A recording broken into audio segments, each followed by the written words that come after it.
오늘 레위기 3장 말씀을 통해서 우리가 하나님의 말씀을 함께 나누도록 하겠습니다. 여러분, 성경 말씀을 하나로 탁 짜가지고 엑기스를 착 내리면 한 단어로 이야기할 수 있습니다. 뭐라고 얘기할까요? 사랑이라고 하죠. 사랑입니다. 근데 그 엑기스를 받아가지고 그 안에 있는 성분을 두 가지로 탁 나누어요. 그러면 어떤 사랑이겠습니까? 첫 번째는 하나님 사랑이고, 두 번째는 이웃을 사랑하는 겁니다. 여러분, 그것이 성경의 기름진 엑기스입니다. 엑기스예요. 여러분, 그런데요, 어떻게 우리가 그것을 알 수 있냐? 하나님께서 먼저 가장 중요하게 생각하셨던 법을 이야기할 때에 제사 제도를 이야기하잖아요. 그 제사에도 하나님 사랑과 이웃 사랑을 이야기를 하고 있기 때문입니다. 어떻게 그것을 알 수 있냐? 여러분, 제사를 지내는 이유가 무엇입니까? 죄를 없애기 위해잖아요. 죄를 속죄하기 위해서 그렇습니다. 그러면 이는 무엇이냐? 속죄 제사를 드린다는 거예요. 속죄의 제사를 드리는 겁니다. 그래서 하나님과의 관계를 회복하는 겁니다. 거룩하신 하나님 앞에 나아갈 때 인간이 거룩해야 되니까 속죄 제사를 드리면서 하나님 앞에 죄를 없애는 것들을 하는 겁니다. 거룩함을 나타내는 거예요. 그런데 제사 중에도 속죄를 포함한 또 다른 내용이 있습니다. 속죄 제사는 무조건 속죄에 대한 이야기지만 오늘 본문에 읽었었던 화목 제사는 그 속죄 제사뿐만 아니라 다른 의미까지 포함되어 있기 때문입니다. 그래서 화목제를 보면서 이웃을 사랑하라는 하나님의 말씀이구나 라는 것을 우리는 말씀을 통해서 알 수가 있어요. 속죄 제사를 통해서 하나님을 사랑하라 라는 말씀을 볼 수 있고, 화목 제사를 통해서 이웃을 사랑하라 라는 것을 볼 수가 있다는 말입니다. 그러면 이 화목 제사는 언제 제사를 드리는가? 세 가지로 이야기할 수 있어요. 화목 제사를 드릴 때 큰 이유, 첫 번째는요, 하나님께 감사할 때, 하나님께 감사할 때 화목 제사를 드립니다.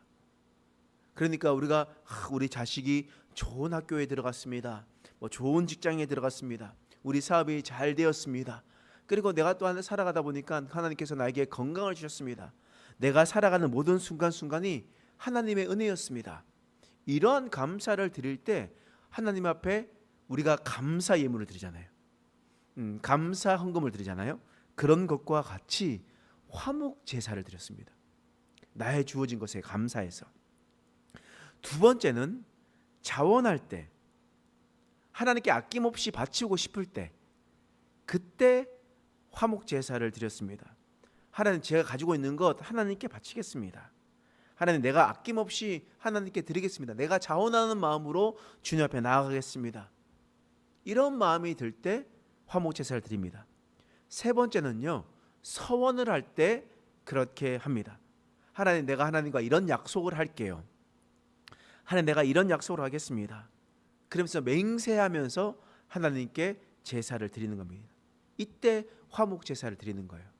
첫 번째는 감사할 때, 두 번째는 자원할 때, 세 번째는 서원할 때, 이때 화목 제사를 드리는 겁니다.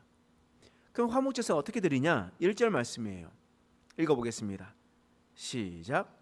사람이 만일 화목제의 제물을 예물로 드리되 소로 드리려면 수컷이나 암컷이나 흠없는 것으로 요 앞에 드릴지니.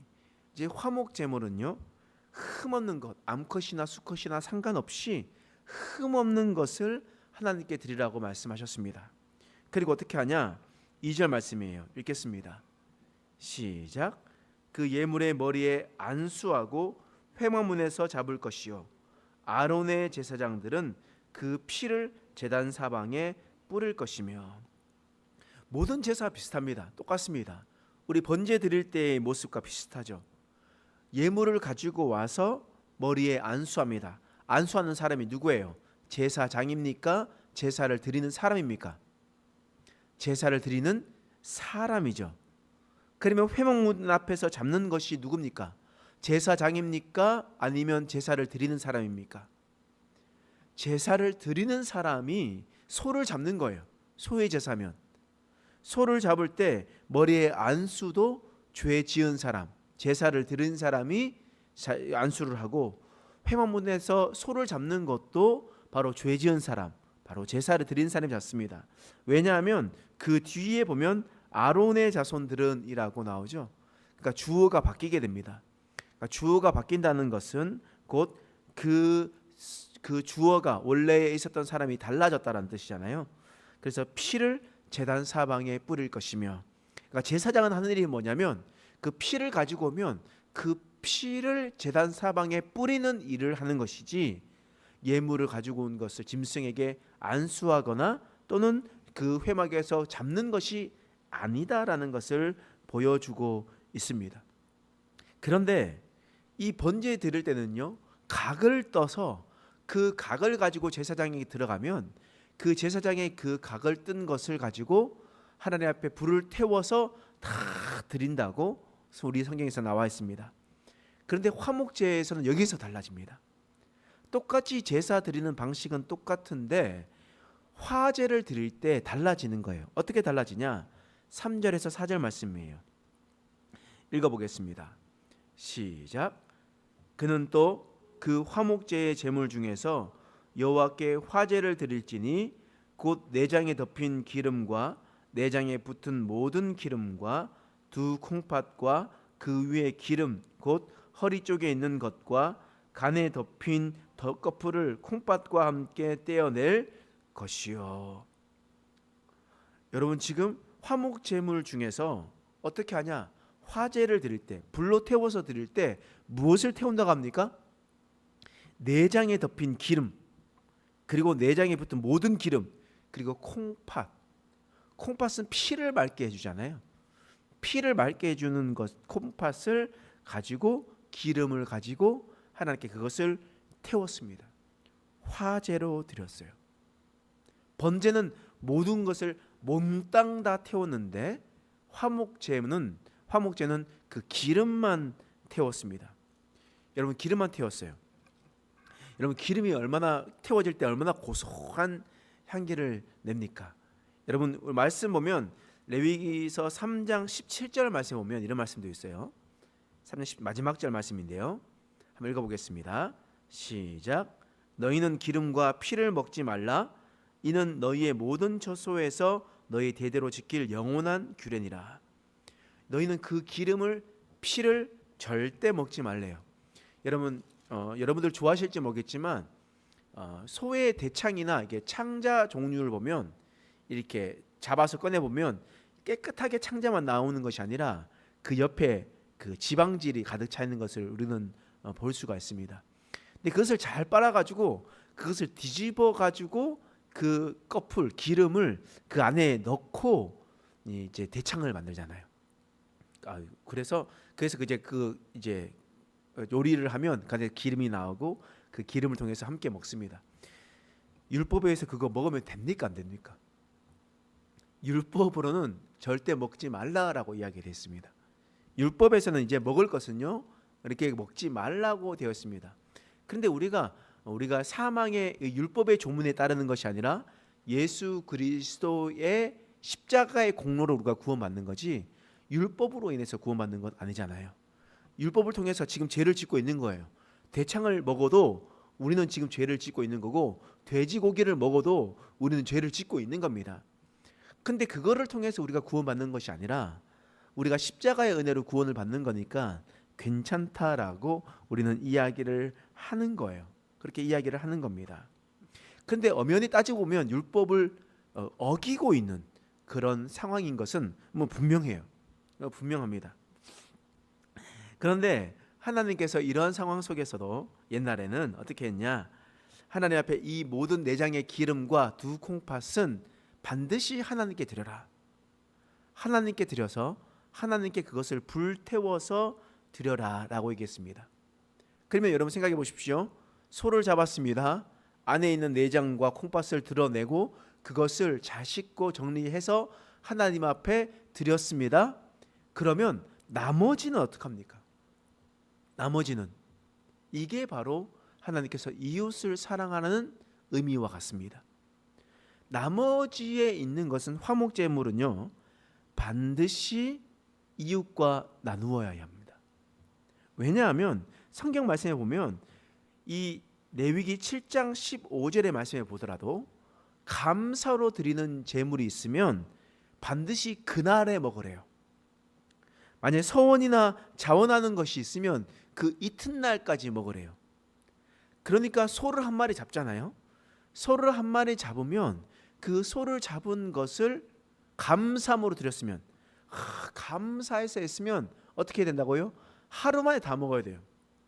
이런 소 황소가 한 500kg로 생각해 봅시다. 500kg 황소가 있습니다. 그 500kg를 각을 뜨고 창자를 드러내고 다 뜯어내서 살이 한 250kg, 300kg 남았다고 생각해 봅시다. 뭐 나머지 부수물을 다 던져버리고요. 그리고 난 다음에 200kg, 300kg 남아 있었던 고기를 하루 만에 먹을 수 있습니까? 절대 먹을 수 없잖아요. 많이 먹어봤자 500g, 600g이고, 또 어떤 대단한 어떤 대식가들 보면 3kg까지 먹는 것을 제 눈으로 봤습니다. 3kg까지 고기를 먹지만 300kg는 혼자서 못 먹잖아요. 그러면 어떻게 해야 되겠습니까? 그것을 이웃에게 나누어 주어야만 했습니다. 이웃에게 나누어 주어야만 했습니다. 이웃에게 나누어 줄 때, 그때 그 당시에 우리 아파트처럼 한 동에 엄청나게 많아가지고 이 동네에 한 마리 잡아도 조금씩 나누어도 충분히 다 나눌 수 있겠지만, 옛날 그 시절에 한 동네에 사람이 살면 얼마나 살았겠습니까? 그 동네에 잔치를 하려면 한 마리 소면 충분하지 않겠습니까? 그래서 한 덩이씩만 주더라도 그때 그 시절에는 충분히 다 먹을 수 있는 양 아니겠습니까? 또 그 사람도 남으면 안 되잖아요. 남음 없이 다 먹으려면 조금씩 사서 다들 나누어 주어야만 했습니다.